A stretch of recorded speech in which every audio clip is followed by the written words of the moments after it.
Good evening, ladies and gentlemen. I am Sam Odeyemi, and you are watching another season of Points in the Paint brought to you by For Frequency's Sake Podcast Network.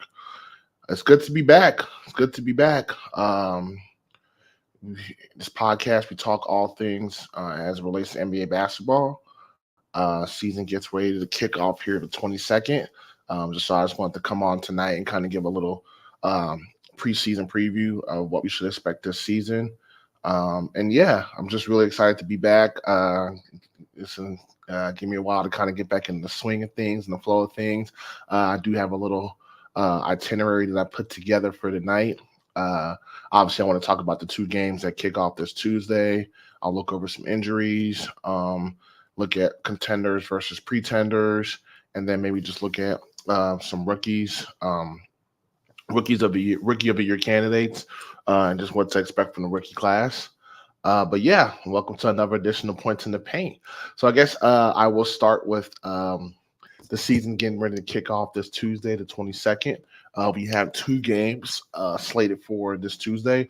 Boston Celtics obviously won the 2024 NBA championship. And so they will be hosting the New York Knicks in the first game.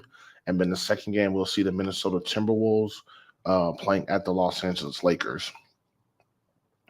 Okay, so for the first game, the Knicks have made a lot of moves in the offseason. They acquired Mikal Bridges, Karl Anthony Towns, and they got rid of Julius Randle, and they got rid of Dante DiVincenzo. And I felt like they got rid of somebody else too. I think that was it. And meanwhile, the Celtics are kind of staying pat. The Celtics added a few pieces, but their starting five is still the same for the most part. Looking at the Knicks roster now, they still have Precious Achiuwa, who they had last year, OG Anunoby, who they had last year, who would be healthier. They acquired Bridges from the Nets, I believe around the draft time. Still have Jalen Brunson, Josh Hart, Miles McBride, drafted Kevin McCullough Jr. from Kansas. Cameron Payne, they signed him, veteran backup point guard. Mitchell Robinson, they still have him, but he's going to be hurt to start the season. Jericho Sims, and they acquired Karl Anthony Towns a couple weeks ago, giving up Julius Randle and Dante DiVincenzo to the Timberwolves. So the Knicks roster is completely different. The Knicks are all in this year. You love it. They're really trying to get over that hump and get back to the NBA Finals. So they're all in, obviously, getting Bridges and getting Karl Anthony Towns.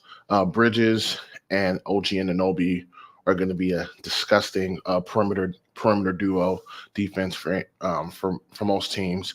And then you have Jalen Brunson as your point guard, and you still have Josh Hart as well. So the Knicks are definitely fortifying that perimeter defense. And obviously, you could say that's for Boston, for Jason Tatum, Jaylen Brown. That remains to be seen. And then meanwhile, on the other side, you have Boston bringing back their same lineup for the most part, their same starting five. However, Porzingis will be out. He had that lower leg injury that he had surgery on in the offseason, and he's still out.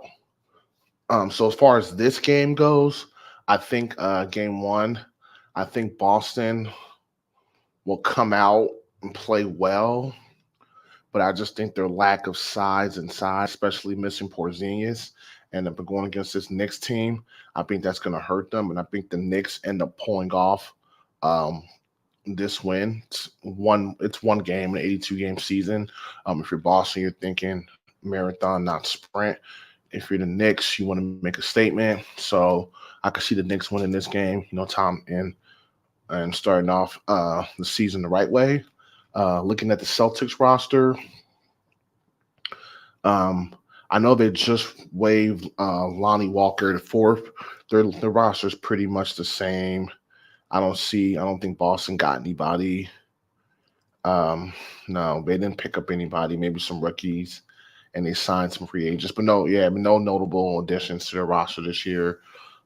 So Boston will pretty much be rolling back their same team, so they can count on continuity. But again, I think the Knicks win that first game, just because the Knicks have more size, and Boston's missing Porzingis too, so that's going to hurt them a lot. Again, it's just one game in the 82 game season, so not really much to worry about. And then the second game, we have a T-Wolves at the Lakers. Timberwolves finished last year in the Western Conference Finals. They lost to the Dallas Mavericks in that series.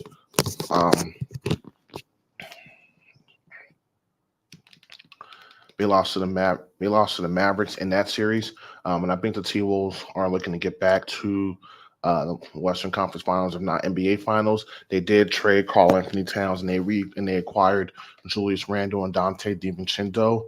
Been following a lot what the Timberwolves are doing in offseason. They drafted they traded for Rob Dillingham in the draft, and they also drafted Terrence Shannon from Illinois. And they drafted somebody else, I believe, too. He's playing the other day. Give me a second to get his name, but he was playing pretty hard when they played, I think, the Bulls. But the T-Wolves are looking to get back to that form. So trading Towns to get Randall, I think that's going to take some time for them to kind of fit together. I do think they're still talented enough to beat the Lakers, and that's even though it's out with LA. Looking at the T-Wolves roster, like I said, they still have Alexander Walker, Keita Bates, Mike Conley. They still have Mike Conley. Dillingham is a perfect backup point guard for Conley, both small guards, and Dillingham's in a really good situation where he can sit behind Mike Conley and just learn. You have Dante DiVincenzo, who you got from the Knicks for shooting and 3-and-D. Anthony Edwards, of course. My man Luka Garza from Iowa. Shout out Luka Garza. He's been playing his butt off in the preseason, and he might actually crack the rotation this year. He's a really hardworking individual. So, and then obviously trading Towns opens up more room for the backup big. So I think he will play. And Luka Garza, he's not the shooter that Towns is, but he can hit the three. Rudy Gobert still be there in the middle. Joe Ingles, a good veteran pickup. Jaden McDaniels is still there. The guy I was talking about, Josh Minot, and he's not a rookie, but he's from Memphis. He's 21, but he's a guy he could probably give him some minutes there as a backup power forward. He just plays hard. Julius Randle, Nas Reed, Terrence Shannon Jr. Yeah. So the T-Wolves have a good team. I think it'll take them a while to kind of gel, but obviously you know who your stars are. It's obviously going to go through Anthony Edwards. And if Julius Randle is comfortable, and I'm sure he is being a number two, he'll still get his looks. I think the spacing will be better too with those guys, especially in the pick and roll. I know, well, maybe not because Towns is really a shooter, but yeah, I say give the T-Wolves time to really gel, but I do think they can come out and beat the Lakers in opening night. So we'll see. The Lakers, on the other hand, still have LeBron, still have AD, still have Austin Reeves, D'Angelo Russell, Rui Hachimura, pretty much still have Christian Wood. I think he's banged up. Jared Vanderbilt's banged up. They drafted Dalton Connect from Tennessee, drafted Bronny James, Bronny James as well. Signed a couple guys, bringing back Gabe Vincent, Cam Reddish, signed Christian Coloco for a backup center, and brought back Max Christie. So it's pretty much the same team intact. Have a new coach, JJ Redick, too. So that'll be interesting to see. But I still give a nod to the T-Wolves. So yeah, so those games kick off Tuesday. So just look forward to those. All right. And any notable injuries right now at the moment, we have Isaiah Hartenstein. He was the big man for the Knicks. He signed with OKC in the offseason or in free agency. He's out 5 to 6 weeks for his hand. The Clippers, Kawhi Leonard's out indefinitely with that troublesome right knee inflammation. So there's no timetable for Kawhi's return. Just seeing at the Cavaliers, Max Strus, he's out 6 weeks with an ankle sprain that he just suffered in the workout this week. And then Knicks backup big man, Precious Achiuwa, he's out 2 to 4 weeks with a hamstring injury as well. Those are the only notable injuries right now at this time. Remember, the season hasn't kicked off yet. But I just want to kind of touch on those. There's some other guys that are banged up too, but I think they're all expected to play. But those are the most notable ones now. So we'll see what happens there. Paul George, I know like last week he hyperextended his knee in the preseason game, so I'm not sure if he's going to play, if he's on track to play this season or a season opener. So we'll see what happens there. And yeah, let's look at contenders versus pretenders. Okay, this is just something new I was kind of torn around with here over the weekend. And obviously our contenders in the East, my list, in no order. In the East, I have Boston, New York Knicks, Philadelphia, Milwaukee, Indiana, and Miami. In the West, I have Denver, Minnesota, Oklahoma City, Dallas, and Phoenix. Again, in no order. Those are all my contenders. Obviously, that list can change. Teams can rise up to their expectations or fall. So we'll see what happens there. And all of those teams, I believe, I guess last year Miami and Phoenix were the only ones that lost in the first round. Philadelphia might have lost in the first round too, if I remember correctly. Milwaukee did, I remember that. But all those teams, if healthy, should be considered title favorites. Some of my pretenders, I had the Clippers, the Lakers, and the Golden State Warriors. And I got to asterisk next to the Warriors because they lost Clay and they picked up a bunch of guys. I don't know if they have enough to get to make a deep postseason run, but we'll see. It's a long season. They could probably make a trade or something, and we'll see. But right now they're pretenders. The Lakers, they're going to be pretenders because they're just relying so much on LeBron, and he's going on 40 years young of age, and that's your first or second best player. It's just a lot to ask him to do all that regular season and then carry you guys in the postseason. I don't think the Lakers need to get another star or two to maybe get a nice for AD to pair up with, especially as LeBron is literally like a year or two away from retiring. The Clippers, your superstar Kawhi Leonard, he can't stay healthy. He's going to be out to start the season. You lost Paul George in the offseason. You lost Russell Westbrook to the Denver Nuggets in the offseason. So I don't know what the Clippers are doing. Right now, it looks like James Harden's like the only one, healthy to start the season for them. They did sign Kevin Porter Jr. They have Derrick Jones Jr. as well. They signed they brought Nicholas Batum as well. And they also have I can't remember somebody else. I'll look at the roster really quick. And they're moving into a new arena, which kind of sucks that they're dealing with this thing with Kawhi because they signed Mo Bamba, drafted Cam Christie, Max Christie's little brother. They signed Chris Dunn, still have Bones Highland. They're looking to trade PJ Tucker. They still got Zubac, Norman Powell, Kevin Porter Jr., Terrence Mann, Kawhi Leonard, Derrick Jones Jr., Bones Highland. So if Kevin Porter Jr. can kind of regain some of the form that he had when he was playing for the Rockets before he was before he got the assault charge, and he was suspended, he was suspended for the league last year. That can help because Kevin Porter Jr. is a good player. But I'm not sure this Clippers team, even looking at them, don't really see much shooting. So it remains to be seen what they do this season. So that'll be a team to kind of just watch and see what happens there, along with Golden State.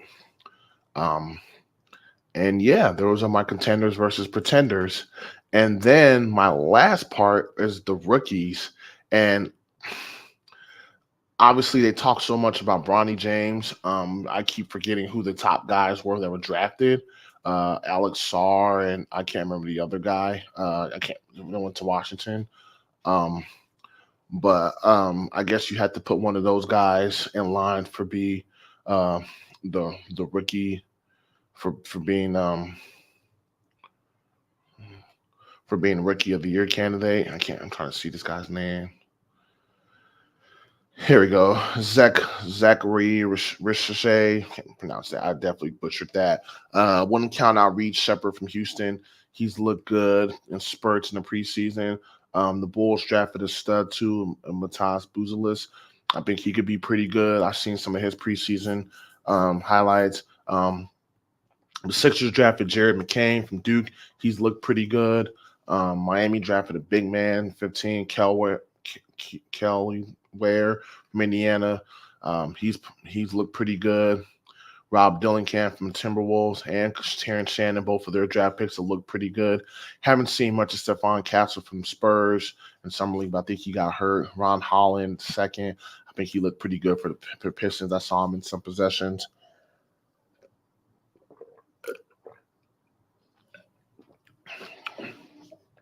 Obviously, it's still kind of early to tell. Actually, Ryan Dunn too for Virginia. He looked pretty good for the Suns. So the rookies will be interesting to keep an eye on for this season to see who kind of steps into their own. Obviously, it's an adjustment period.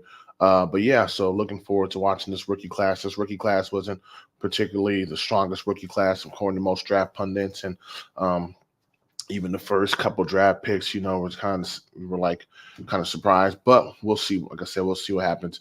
Season hasn't even started yet. It's going to be a long year, so that's something to look forward to.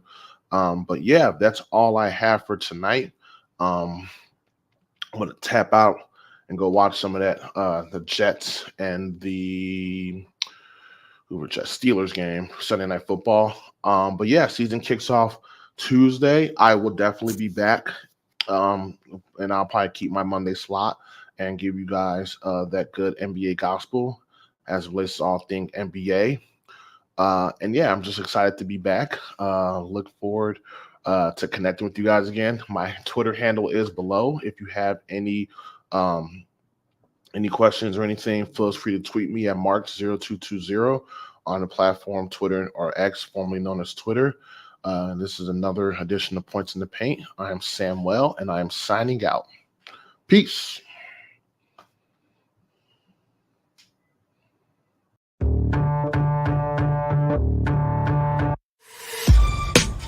This has been a For Frequency Sake Podcast Network production. For more great content, subscribe to For Frequency Sake on YouTube, Facebook, and Twitter.